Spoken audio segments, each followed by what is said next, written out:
സഭായത്തിന് വന്ന കൈയടിക്കത്തില്ല, ഇങ്ങനെ ആരെ വീടും കേട്ട് നോർത്ത് ഇങ്ങനെ ഇരിക്കുക, കാലുമേ ചിലവന്മാര് കാലും വെച്ച. സഭായത്തിന് വരുമ്പോ മൊബൈലിൽ കളിക്കുക, മിസ് കോളും വിട്ട് അതും വിട്ട് ഇതും വിട്ട് കുന്തം കണ്ടിരിക്കുക. കുന്തം എന്നൊന്നും ഇപ്പൊ പറയാമല്ല, എന്നാലും പറയാ കുന്തം. ആരാധനയ്ക്ക് വന്നിരുന്ന മൊബൈലാ. പാസ്റ്റർമാർക്ക് ഇപ്പൊ മിണ്ടാനും മേല, മിണ്ടിയ ഉടനെ അട്ടപ്പാടിക്ക് ട്രാൻസ്ഫർ. പാസ്റ്റർമാരുടെ ഭാര്യമാര് പറയും, നിങ്ങൾ ആവശ്യമില്ലാത്തെന്ന് പറയട്ടെ, 3 കൊല്ലം എങ്ങനെയെങ്കിലും തള്ളി നീക്കി നമുക്ക് വിടുന്നു, നിങ്ങൾ ഇവനെ എല്ലാം ഗുണപ്പെടുത്താൻ നേരിട്ടുണ്ടോ, നിങ്ങൾ കൊച്ചുങ്ങളുടെ കാര്യം നോക്കിക്കോണം. കൊച്ചൻ 10ലോട്ട് കയറി, നിങ്ങൾ ഇവിടെ കിടന്ന് ഉപദേശം എല്ലാം പറഞ്ഞ അവസാനം കൂടും കെടുക്കുക എടുത്തോണ്ട്.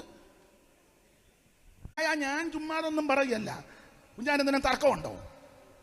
എന്തേലും തർക്കമുണ്ടോ ഇപ്പൊ പറയണില്ല, കല്യാണത്തിന് പറയും. ഇപ്പോൾ മൗനമായിരിക്കുന്ന പോലെ ഈ വിഷയത്തിൽ മൊബൈലിൽ കളിക്കാതെ കോൾ എടുത്തോണ്ട് മിറ്റത്ത് ചാടി, പിന്നെ അകത്ത് കയറി.